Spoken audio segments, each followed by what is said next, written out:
Wetwall is a versatile product that can be installed over many surfaces: waterproof cement backer board, drywall, cement, concrete, or tile. When installing over tile, be sure that the old ceramic tiles are solidly adhered to the walls.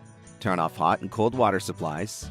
Remove faucet handles, spouts, and other fixtures. Verify that the walls are the correct size for your installation. Cut panels to desired length. Mark plumbing locations and cut holes. Keep 1/8 inch space between surface of tub, shower, and panels. Dry fit panels starting with the back. Starting with the groove panel back panel, apply Wilson Art adhesive to the wall with a heavy-duty caulking gun with an adhesive bead being applied 2 inches horizontally across the top and bottom of the panel. Then, apply vertical strips every 12 inches across the panel. Press firmly over the entire surface for complete contact.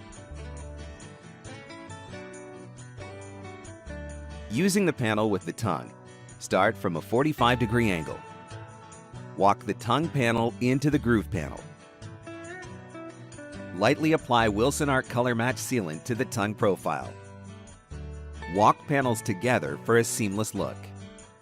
Press firmly over the entire surface to complete contact. Install side panels using the same method with bullnose edge facing out. Apply Wilson Art Color Match Sealant to all joints and seams. Clean excess adhesive and sealant with denatured alcohol.